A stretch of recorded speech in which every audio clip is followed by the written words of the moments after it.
about 6 years ago when this program was about half the size, and I think my identity came from helping people, and that's great to help people, but it comes at a cost.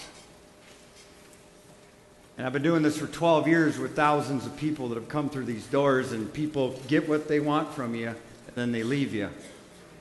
High 90% of people that walk into this program, they want my time, but they leave without saying goodbye after they got what they wanted.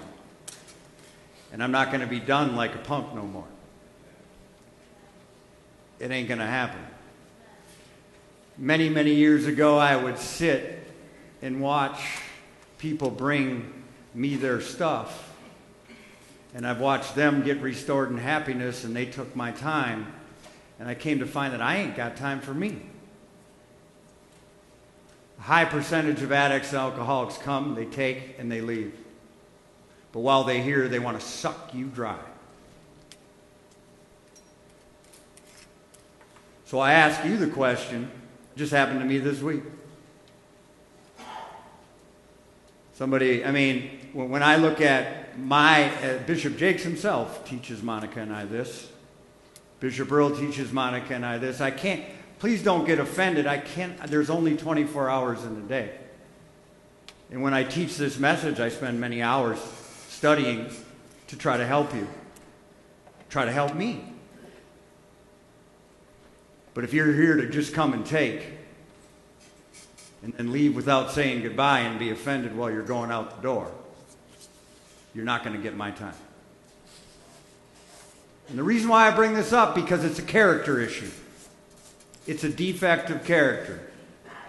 It's a defect of character because 90% of the people that say that they want time with me, I tell them to talk to Sarah, and as soon as I put the responsibility on them, they don't even go to talk to Sarah because people just want to take time.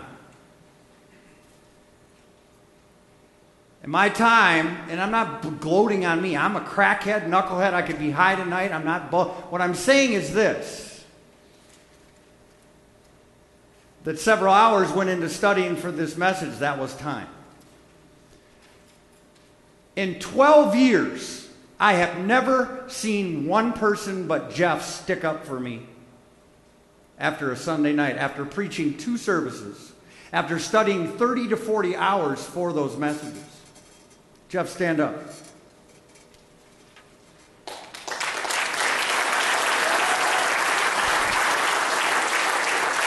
People criticize me for not going down to Fellowship Hall because when I walk down to Fellowship Hall, it's like...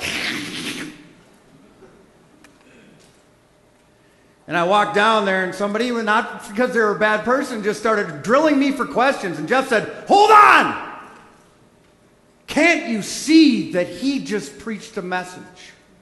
And he needs to be fed. He just fed 370 people.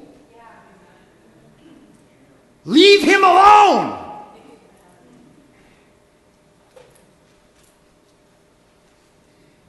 What we're called to do with 85 beds, over 400 people, a company of over 170 employees, a wife that is a handful, and a 22-year-old daughter, there's no bag of chips. I need to be fed too. Amen. I need to be fed too. And in the hundreds of people that have come through this program, they want to suck me dry. And then they put up their middle finger when they got everything they could. See, as I was studying for tonight's word, when we're dealing with character, Lord, I thank you for another day above ground and out of prison.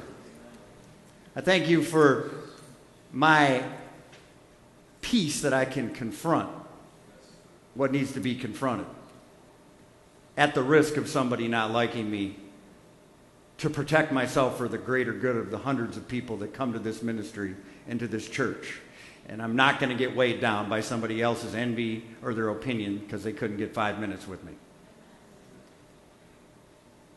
Because yet they do not know that I've already spent hours with them studying for what's coming out of my mouth.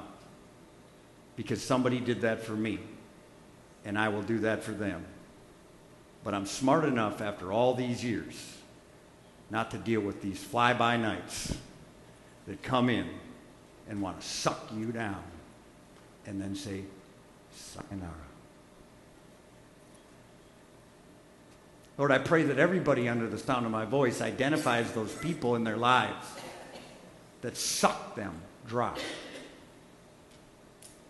And get around the people that will feed them and lift them up and encourage them and build them up to the people that you have called them to be. In your name we pray, amen. So as I was studying for this message, anytime you're addressing someone's character, they get offended. And as I was studying and I was kind of catch up from my day of the 100 phone calls, and I want you guys to know too, I mean, I will do anything for any of you, but you got to understand when you hang up the phone from me, there's another 100 people that called me that day too with a greater need than yours.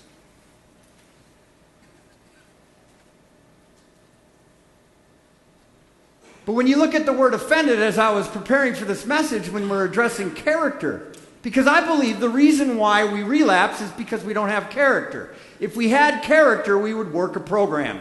If we had character, we would work the steps. If we had character, we would get a sponsor. If we had character, we would tell the truth. If we had character, we would give to versus take from. If we had character, we would realize that this is life or death. If we had character, we would put other people before ourselves. If we had character, so when I said, God, what do you mean by this word offended? And let me just tell you what he told me about a half hour ago. When people are offended, they're off and their peace just ended. When you become offended, you're off and your peace just ended. Why is it that I could go to the dope man and he could tell me 20 different ways like I was the scum of the earth and I would still buy dope from him.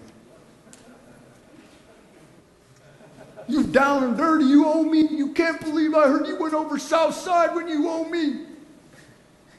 Please. Please help me. But yet, if somebody loves you enough in your recovery to tell you what time it is, you get offended. I mean, you know how it rolls, man. They cut us off at one bar, I never cared about that they saw me at the same liquor store every day. I wasn't worried about that then. What am I worried about now? See, dealing with step 6, we're dealing with a character issue. Character means integrity. Character means commitment. Character means honesty. Character means willingness. Character is everything. If you don't got character, you got nothing. The reason why I continued to relapse, and this holds true for each and every one of you because I know you guys, you are some of the most talented people I've ever met. And I run in some pretty high-level business relationships. Talent without character is wasted. Our talent takes us places in life where our character can't sustain us.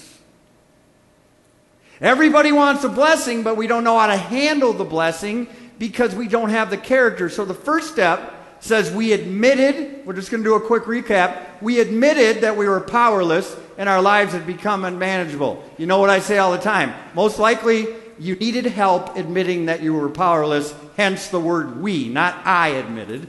We came to believe that a power, not you, greater than yourself, could restore you to sanity.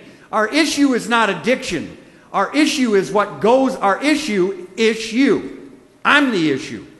The old lady ain't the issue. The boss ain't the issue. The IRS ain't the issue. The judge ain't the issue. I'm the issue. You. Could restore me to sanity. I always thought that sanity meant as long as I get my outside world straightened out, my inside world in between my two ears would straighten out. That don't happen. The same mind that got you here, your best thinking, my best thinking got me here. These guys that come and go, come and go, come and go, come and go, come back with the same stories, come back with the same manipulation, come back with the same poor me, come back with the same envy, come back and wonder, how did this blow up while I was gone? Well, it blew up while I was gone because God is who he says he is. If you make a decision to turn your will and your life over to the care of Him, as you understand Him, He will do everything He says. God will never lose His reputation over you. The promises after the 9th step of AA come true for anybody that works the 9 steps prior. So you have to make a decision to turn your will and your life over to the care of God as you understand Him. The 4th step is so true. Made a searching. I mean, that's hard for a guy like me. I'm surfacey. I don't like you to get deep with me. I'm unique. You will never understand me. So when I had to do a 4th step, it was difficult. I needed help. I didn't know what. Only thing I knew how to search for was dope. I didn't know how to get deep inside of me. I didn't want to tell you my secrets. I didn't want to do a searching and fearless. You know, have you ever met a person that pretends like they're fearless? Let me tell you, I go to the penitentiaries and the jails all the time. You're walking men full of fear. I used to sit in those cells with them, and we would talk about all those cars and women and money we used to have. And then I came to the conclusion, I ain't got nothing. All I got you is a bunkmate. But yet we live in yesterday and fear tomorrow. We minimize and fantasize. And we want to suck people for everything they got. We aren't willing to do what it took for them to get what they got. But we think to ourselves, as we make that fearless and searching moral inventory of ourselves, we're good at taking everybody else's inventory. But this was hard for a guy like me to take my own inventory. The 5th step says admit it to God. Well, He already knows, but it's still follow. Don't say that. It says to admit to God, so you have to admit to God. Well, even though He already knows, that's fine. To ourselves and to another human being, the exact, no sugarcoating, no minimizing, no fantasizing, what exactly happened. What's the truth? Because we don't like to tell the truth. We like to blame. We like to project somebody. I mean, it's like, I mean, the best thing that ever happened to me is my wife left me. She should have left me years ago. Why did she hang on to me? I was a worthless father and husband. Bottom line, I had to admit that. And I can't play the God card. Well, that's not what God wants. Well, does God want me smoking crack?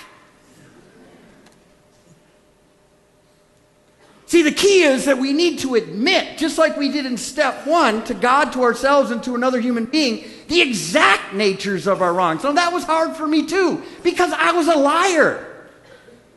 I was a liar, so I couldn't tell you exactly what I was doing. I didn't know how to feel. That's why these steps are nerve. So now we're at the 6th step. Now, the majority of your character defects come from the 4th step. And it says, we are entirely ready. See, what that means to me is, this step is not talking no different than the 8th step that is dealing with willingness. We are entirely ready. That's all that this step is asking of us. That we are entirely ready to have God remove our defects of character. It doesn't say defect, it says defects of character. There's many of them. And what we got to learn is, you hear it said in the rooms all the time, I'm sick and tired of being sick and tired. No, I was that too. But you know what? If you're sick, you're tired. But I was sick of me. I was sick of the lies. I was sick of the manipulation. I was sick of the empty promises. I was sick of over-promising and under-delivering. I was sick of not showing up at night. I was sick of lying and having to cover up lie upon lie upon lie. I was sick of losing everything and getting it back, and losing everything and getting it back, and losing everything and getting it back. That is a lot of work. It's much easier just to keep it. I mean, anybody can get sober, but very few can stay sober. How many times have I gotten sober? Very few times did I stay sober. Anybody can get high, but it's hard to stay high. I mean, I could pick up crack tonight, but the way I smoke crack, it'd be difficult to. I could make a move quick, but it would be no joke. It didn't matter for me in my addiction. I could have $10,000 in my pocket or $10. It was all gone at the end of the day. See, you could have a leader or a fifth, but it was all gone at the end of the day. So we became entirely ready to have God. And what that speaks to me is, I've tried to be a good person. It didn't work. I tried not to lie, and I still lied. I tried to go to work on time, and I still was late. I tried to be nice to my wife, and I was still mean. See, we need to have God remove these defects of character. Recovery is a character issue. Recovery, and so many of us never even get to this step. Like I said earlier, the steps 1 through 3, it's almost like a make-believe. Oh yeah, I'm working step 2. I've been on it for a couple weeks. Well, no one can see you working step 2. But as soon as you get to step 4, the game's over because somebody wants to see your piece of paper. But you don't give it up because you ain't got it. You know what I'm saying? Oh yeah, I've been stuck on step 4 for 9 months. Well, why would you want to be stuck on that? I want to move forward. Don't even say you're stuck on it. You're just not doing it. You're not stuck on anything. You are stuck on something, but I'll leave that alone. But when I say this, guys, I'm not talking to you. I'm talking about me. That's why I had to go around this merry-go-round for 20 years. See, I learned how to be exact of the nature of my wrongs. I've learned how to get real. Very few pastors of churches will stand up on a Sunday and talk about the fight they had with their wife the night before. We're not perfect. Quite frankly, I don't know how we're coming up on our 10-year anniversary, which is a miracle.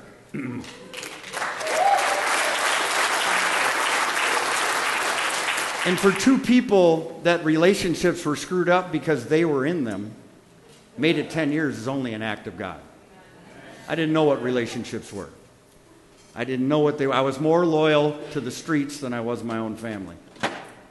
I was more loyal to the women and the dope dealers than my own kids.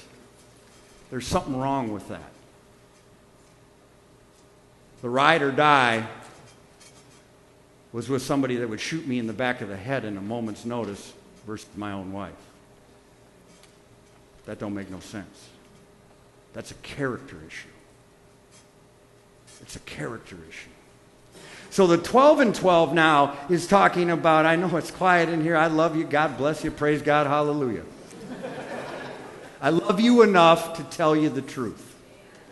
It says this is the step that separates the men from the boys. See, I was a 35-year-old man with little boy issues. Little boy issues. Little girl issues, you women in here. Same issues you had when you were 9, 12, 14, 17, whatever your deal. And check this out what it says here. It says, so declared a well-loved clergyman who happens to be one of AA's greatest friends. He goes on to explain that any person capable of enough willingness and honesty to try repeatedly step 6 on all his faults. That means, you know what? I got a lot of faults. I still got a lot of faults. Without any reservation whatever. So what would be a reservation of step 6? It would be faith that God actually could remove these. Now take into account, this step only calls for becoming entirely ready, not until step 7. But we like to do stuff out of order. I was the guy that worked the 9-step a week out of treatment, apologizing to everybody. Then a week later, I'm doing the same thing but worse. See, if I said this last week, I said, if you haven't experienced forgiveness, you'll continue to do acts that require forgiveness. I recently heard this in my group. A gentleman was saying something in regards to the 10th step on how he was unable to work the 10th step. And I had said to him, it doesn't sound to me like you've worked 7 through 9 then. Because once you work, now I'm getting ahead of myself, but once you become entirely ready, once you humbly ask God to remove your shortcomings, once you work a step 8 and then make that direct amends in step 9, when this stuff comes back, it should feel gross. Anger should feel gross. Manipulation should feel gross. When you lie, you should say, this isn't right. I got to make this wrong. That's a 10th step. But if you can lie and not feel bad about it, you're not even close to a 10th step. God hasn't removed. See, you know, anybody's capable. I mean, even to this day, I'm like, why did I just say that? Why did I just say that? So I gotta make a wrong right. Now what it's saying is, without any reservations, has indeed come a long way spiritually, and therefore entitled to be called a man. Just because you're 18 doesn't mean you're a man. Just because you're 40 don't mean you're a man. Just because you're 37 doesn't mean you're a man. Just because you're 50 doesn't mean you're a man. A man means you take responsibility and have character and you have integrity. In order to be a man, you got to see a man. Nobody ever taught us how to be a man. Being a man means being confronted. Being a man means being built up. Being a man means taking responsibility. Being a man means don't take your ball and go home just because I corrected you. Don't take this correction as rejection. A kid takes correction as rejection. I was a man with little boy issues. And it was very difficult for me to get sober. So that's what it's saying here. It's saying you can't be called a man who is sincerely to... Now check this out now. I mean, I get confused a little bit on people in 12 steps that don't think God has something to do with it. A man who is sincerely trying to grow in the image and likeness of his own Creator.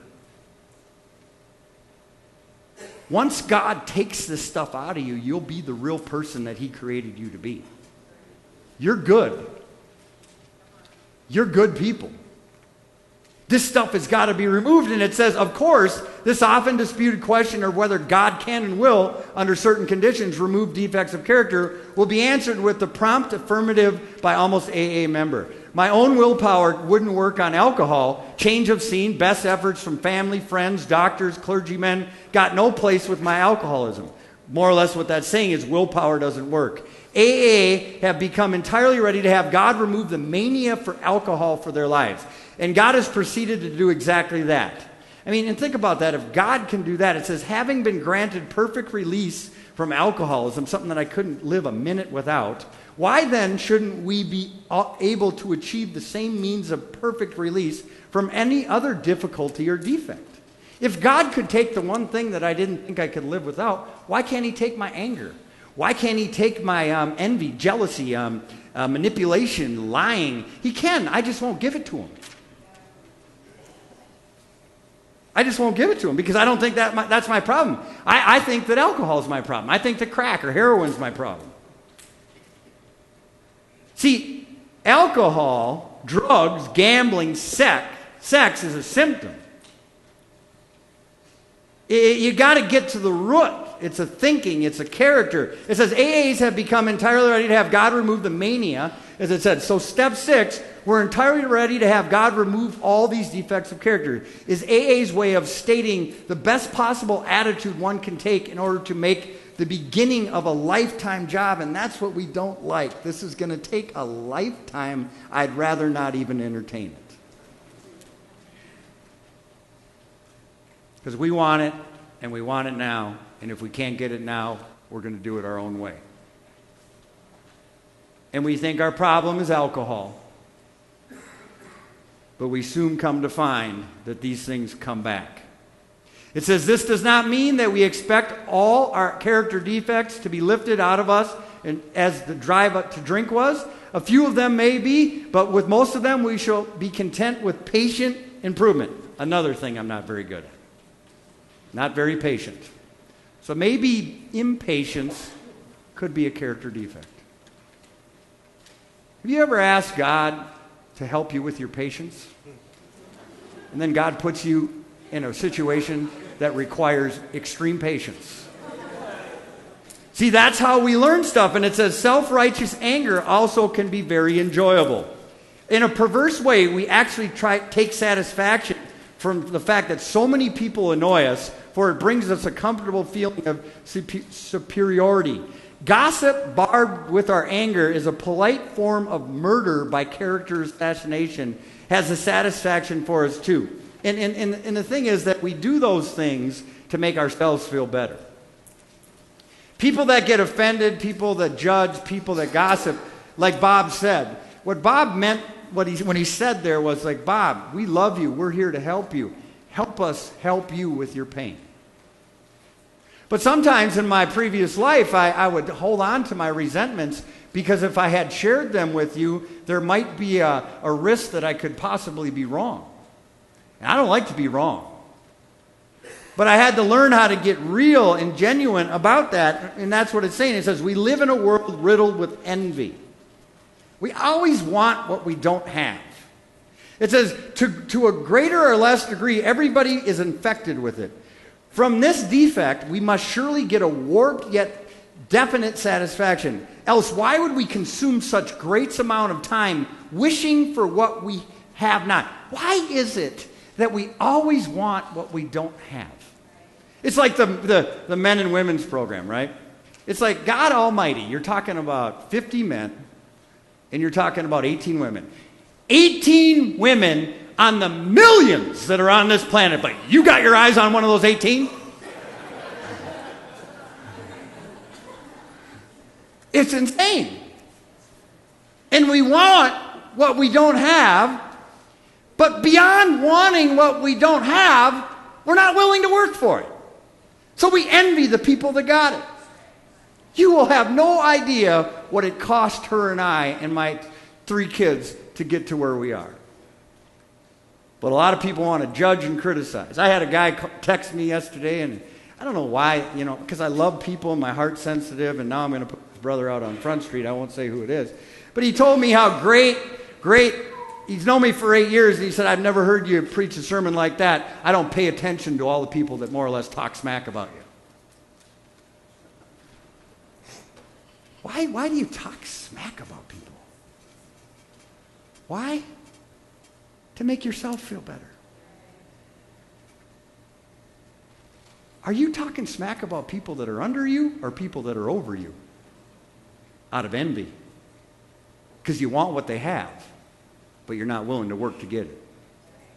That's why people complain about their bosses and their managers and anybody in authority over them. But they never complain down, they always complain up. It's called envy, it's called jealousy, it's called gossip, it's called character assassination. Let me be the first one to tell you, the devil wants you to do it, because if the devil can get you away from the people that God has called to save you, he's done his job. It says, consider too our talent for procrastination. I'm still working on my 4th step. Which is really sloth by 5 syllables. Nearly anyone could submit to the good list of such defects as these, as few of us seriously think of giving them up, at least until they cause excessive misery. Can you imagine your life without anger? Without jealousy and envy and gossip and, being offended and leaving because you don't agree with what the person's saying? See, I'll go sit in an AA meeting, even if the guy is, which is totally disrespectful of me, even if I can't relate to the guy, because I know God brought me to the meeting, and I'm going to pull away something, and I've learned to eat the meat and leave the bones. And I don't want, one thing I watch people, I've been doing this for 12 years, and it keeps growing. I think to myself, the people that are on there texting people and sleeping during my talk, I'm like, what if you were up here? And I went to the bathroom 6 times.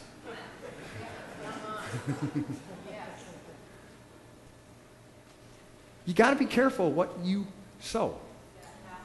Because you might never get up here, but somebody's going to walk out on you because you walked on out of somebody else. You never know when it's going to come back to get you. You never know. And people say I'm harsh, they say I'm direct, they say this, they say that. Quite frankly, in 12 years, the people that have fed us are far and few between. They come, they take, they go, they criticize, they gossip.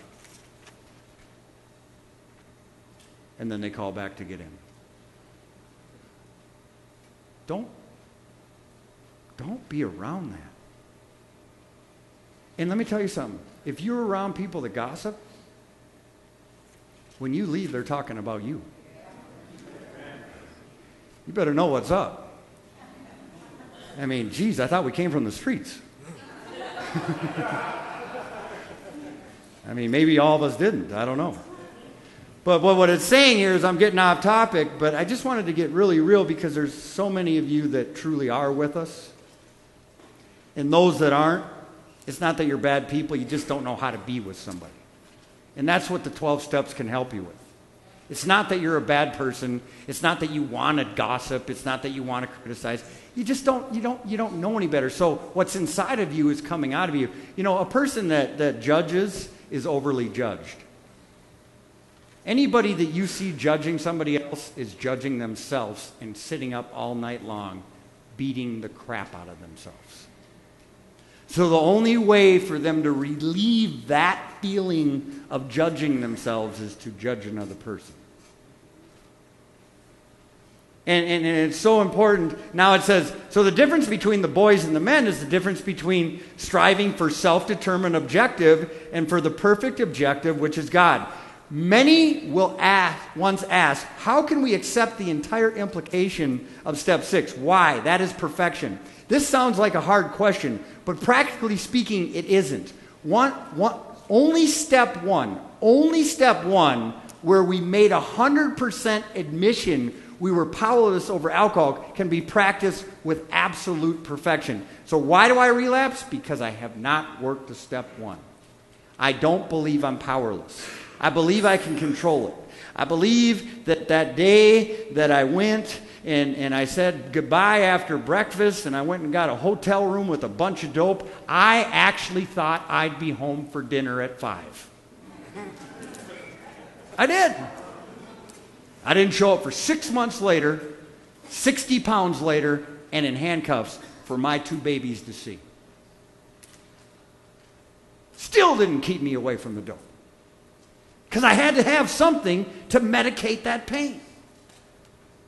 It says, maybe I can postpone. We like to avoid stuff, dealing with some of my problems indefinitely. Of course, this won't do.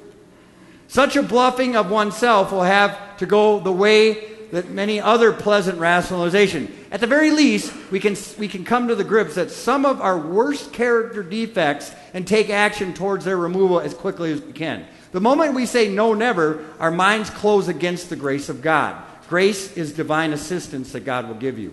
Delay is dangerous, and rebellion may be fatal. This is the exact point at which we abandon limited objectives and move towards God's will for us. N.A., it works how and why. Although some of us have not understood the critical importance of the 6 and 7 steps, they are essential actions that must be taken if we can expect any significant or lasting changes in our lives. We cannot simply say, yes, I'm ready, God, remove my defects, and go on to step 8. If we gloss over the 6 and 7 steps and go on to make our amends, we will only wind up owing more amends by repeating the same destructive patterns as before. This lifelong process of the 6th step is just that, a process. We've started the process of becoming entirely ready. We strive to increase our readiness through a lifetime. Our job is to become entirely ready and to open our hearts and minds to a deep. Now remember what the 4th step taught us? Searching. So if we truly were searching in step 4, now we know how to go deep. That's why these steps are in order. It says deep internal changes that only can be brought about by the presence of a loving God. It says, we are sick and tired of the people that we have been, but this feeling compels us to change and grow. We want to be different than we've been in the past. The good news is that we already are. See, the problem with us guys is this. I see it all the time. You tell somebody good job, they cannot accept a compliment. Just because you failed doesn't mean you're a failure. Just because you and I made some mistakes doesn't mean we are a mistake. And quite frankly, I see this both ways. The challenge, as it says here, it says, the good news is that we already are changing, because when you're in it, you don't see it. But the two things that happen with people like us is this. What the literature just said is, we already are changing. So here's the two responses I see from people in recovery. Either they don't give themselves enough credit, or they give themselves too much credit.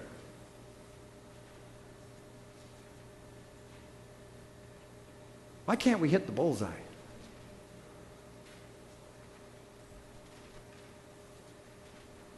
What we must do, rather than try to exert power and control over our defects, is to step out of the way and allow a loving God to work on our lives. One part of the process involves becoming responsible for our behavior. Steve Skronik will teach you this all the time. Take responsibility. On the spiritual foundation, we lay the principles of commitment and perseverance. Now, those are character traits. Commitment and perseverance. We did not have those. At least we had them in the... Actually, you know what? It's a God-given trait. We have just been committed to the wrong things and persevered through the wrong things. God Almighty, I knew perseverance. When they said no, I went to somebody who was going to say yes. I was committed to crack cocaine. No one stood in front of that commitment. So God gave me the character trait of commitment. God gave me the character trait of perseverance. I just had misused them. It says we work sixth step. We need the willingness to make a commitment to pursue our recovery despite a continued presence of our character defects. You know, just because you fall down, get back up. This isn't going to happen overnight. One thing that I heard years ago that I didn't become who I was overnight, so I'm not going to change overnight. But I can't stop persevering to change. And it says, be reassured what's happening inside of us is evident on the outside. And that's, again, going, either you can't take any credit or you're giving yourself too much credit. With the help of our sponsor, we write a list of those defects and focus on how they manifest themselves. It's so important that you look at how these things affect your life. How they manifest themselves in our lives. Our character defects are basic human traits that have been distorted out of our proportion of our self-centeredness, causing enormous pain to us and those around us. When the pain of remaining the same becomes greater than the fear of change, we will surely let go. You know what happens? You hear me say this all the time. When you don't let go, you are sitting there and you're holding on to something that is killing you, but you fail to recognize with closed fists, you also can't receive anything from God.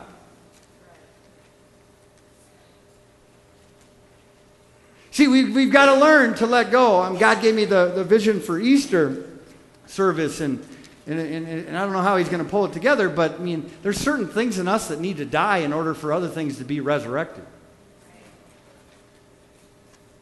It says in the NA basic text, why ask for something before you are ready for it? Well, we do that all the time.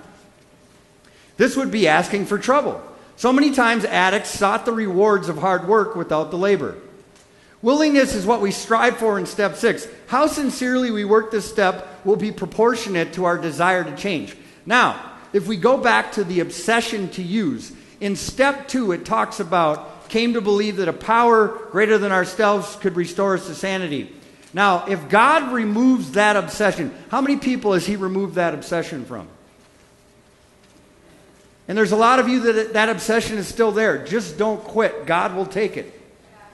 See, I still have the thoughts, but the obsession is gone. Because if I had the thought with the obsession, I'd probably be getting high. But when God removes that desire, that makes room for healthy desires to come. And it says it right here. It says, many of us cling to our fears. Why do we cling to all the wrong things? To our fears, our doubts, our self-loathing, our hatred, because there is certain distorted security and familiar pain. It seems safer to embrace what we know than let go to the unknown. The definition of faith in Hebrews 11:1 is it says the substance of things hoped for and the evidence of things you cannot see. That's why God puts you in a room of we and says, God Almighty. Once in a while you might even run into one of your old running buddies and say, if they can do it, I can do it. I heard Bishop Jake say at a sermon, I love him, man. That's why he's one of our mentors. But I was at the gym yesterday, and he was saying, he was talking about crack addicts. And he said, if all crack addicts were still crack addicts, we'd all still be crack addicts. But if one crack addict got free, that would show me that I could get free too. But as long as all crack addicts are using, nobody's showing anybody a way out. See, so God puts the we in the program that you can work these steps. You can do this. You just, either you do or you don't want to. It's the choice is yours. If you are not humble, you will be humiliated. If you are greedy, you will find you will be never satisfied. Before taking steps 4 and 5, we could indulge in fear, anger, dishonesty, and self-pity. Now indulge in these character defects clouds our ability to think logically. Selfishness becomes intolerable, destructive chain that ties us to our old bad habits. Our defects drain us of time and energy. Think about how much time, when you're in one of your things, and I'm in one of my things, think about how that robs us of time or energy. When her and I fight, it depends on our spiritual condition, because we're passionate people. We fight about the dumbest stuff. But after we reconcile, I think to myself, we just wasted. I cannot waste time anymore. I don't want to be around people that waste my time. And none of you are a waste of time. Not one of you is a waste of time. But if you're wasting time, you're a waste of time. See, the importance is that eventually faith, humility, and acceptance replace pride and rebellion. We come to know ourselves, our true selves, the good side of us. We find ourselves growing into a mature consciousness. We begin to feel better as willingness grows into hope. Perhaps for the first time, we see a new vision for our life. With this insight, we put our willingness into action by moving on to step 7. In closing, Ephesians 4, we need to change one thing, that's everything. But that's no life for you. The reason why the majority of us are here, with the exception of those who are still getting high that are here, because you're here. I don't know if you're here because you don't want to stop getting high or you're here to save face, but you're here. Why? Who are you kidding? Putting on that smile. Who are you lying to? Not us, you. Because if my memory serves me correctly, everybody I lied and manipulated weren't in the cell with me. They weren't at 1800 detox with me. It was just me. With a whole bunch of people just like me. A whole bunch of victims. How this society has robbed them. How their boss is a joke. Their old lady is a nightmare.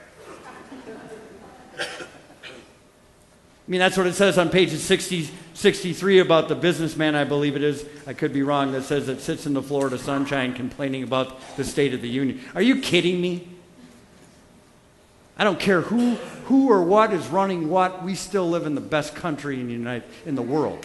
I mean, I can sit here today amongst people like you, and I don't care who it is. My Bible says in Romans 13 that I need to respect whoever it is. My life's better than it's ever been. I told myself with all humility when that economic thing hit years ago, I'm not going to participate in the recession. Do you think the recession stopped me from smoking crack? Oh, I got to smoke 20 versus 50. The economy's not doing very good.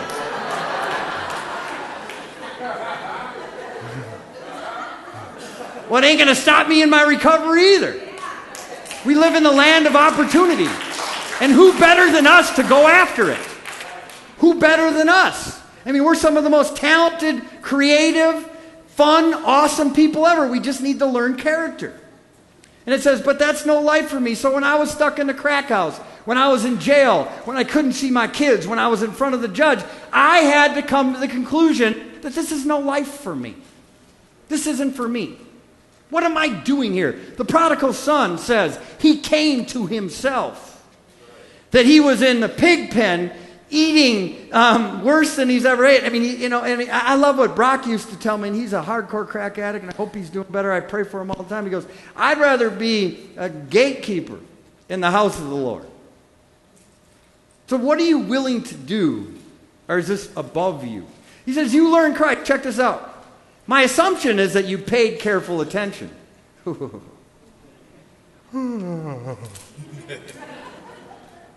It's 8:05. What's he still doing up there?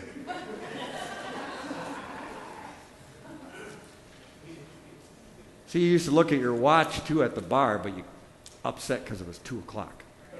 I don't know, man. You guys were, well, I won't. Yeah, I'll go there. I wasn't as lucky for it back in the day to stay open until 2. Liquor store closed at 8 during the week. But was I really lucky? See, the key is, guys, that you've got to pay careful attention. You've been well instructed. See, this isn't normal recovery talk here that you're listening to. This is AA, this is NA, this is Bible, being taught by a chronic drug addict. That if he can do it,